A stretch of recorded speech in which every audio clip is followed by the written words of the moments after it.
Okay, बिस्मिल्लाहिर्रहमानिर्रहीम। हमारे पास topic है इंक्लाइन प्लेन। देखते हैं इंक्लाइन प्लेन किसको कहते हैं। यकीनन आप लोग जानते भी होंगे incline plane.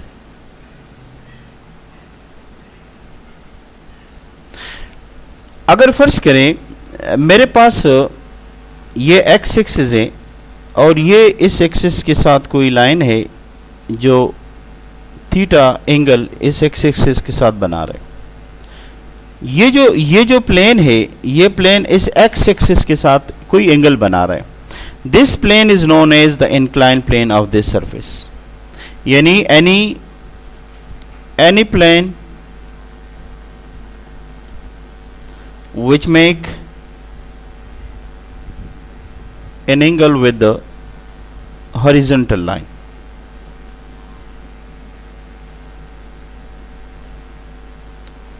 called inclined plane।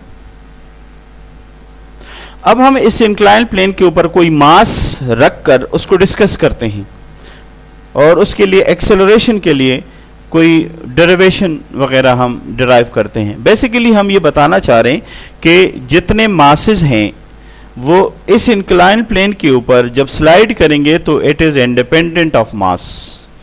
बारी और लाइट दोनों सेम एक्सेलरेशन से नीचे आना चाहिए। ये है असल में हमारा टॉपिक।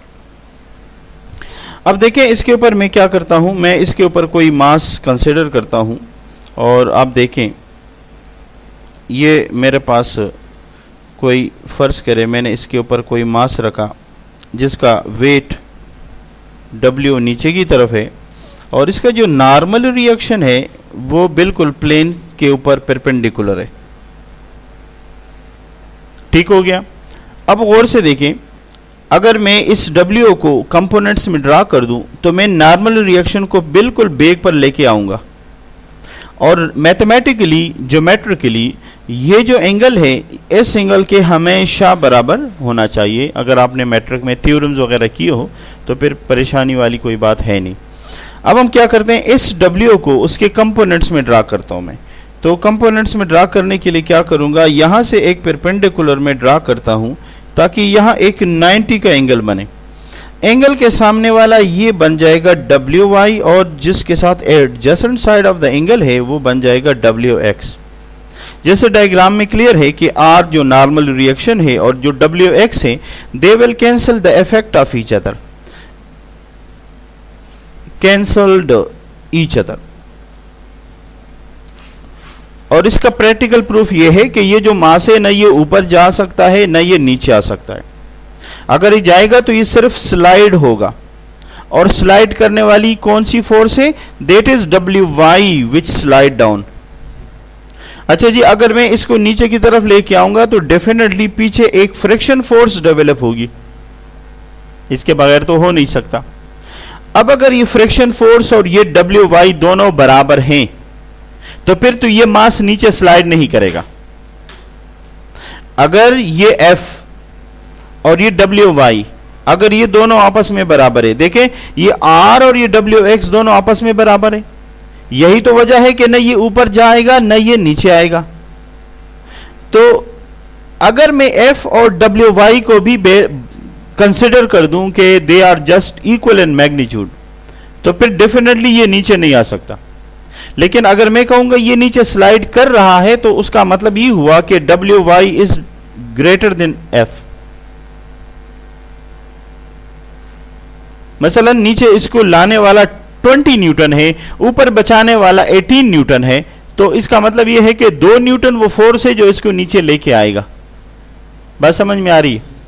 इसका मतलब ये हुआ कि WY is greater than F, it means the mass will be slide.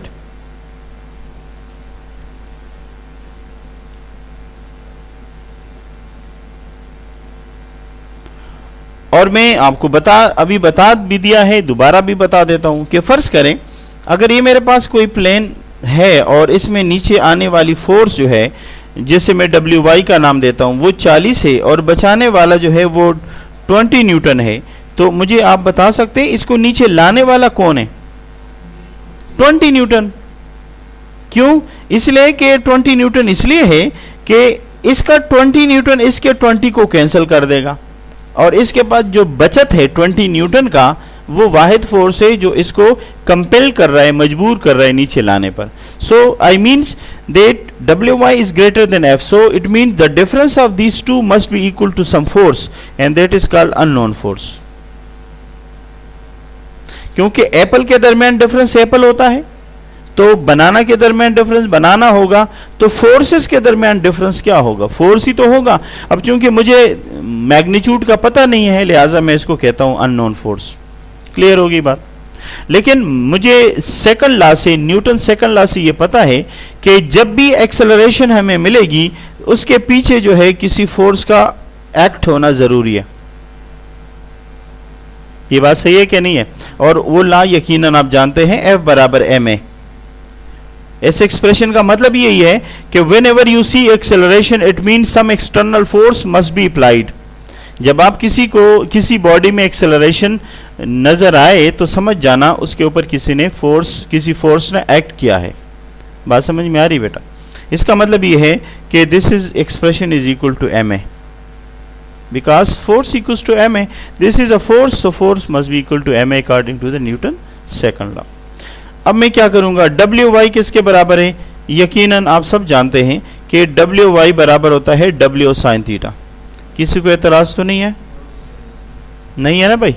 W sine theta. So W sine theta minus F equals to ma, और you know W equals to mg sine theta minus F equals to ma. अगर मैं सबको m से divide करूंगा तो इसको भी m से डिवाइड करना पड़ेगा. Dividing on both side by m, तो ये m से डिवाइड होके ख़त्म हो गया, यहाँ m आ गया, ये भी ख़त्म हो गया. Expression g sine theta minus f divided by m equals to a. अगर मैं बोल दूं कि if there is no friction, it means this term must be 0, and we get a equals to g sin theta. Now this is the acceleration of this mass when it slide down. इससे बहुत जबरदस्त बात जो समझ में आई वो ये कि it is independent of mass, no expression of mass inside the formula. इसका मतलब ये हुआ it depends only on this angle, it doesn't depend on mass. मैं यहां पर ये रखूं या बहुत बड़ा ब्लॉक रखूं या इससे भी बड़ा ब्लॉक रखूं, सब इसी एक्सेलरेशन से नीचे आएगा. डिपेंड करता है किस पे? Only angle. अगर एंगल बढ़ा दे, कम कर दे, तो इस पर फर्क पड़ सकता है, otherwise it is independent of mass. तो यहां पे जो सवाल आएगा वो ये आएगा कि आप शो कर दो कि कोई भी बॉडी जो स्लाइड करेगी वो इंडिपेंडेंट ऑफ मास है. तो from this expression it is clear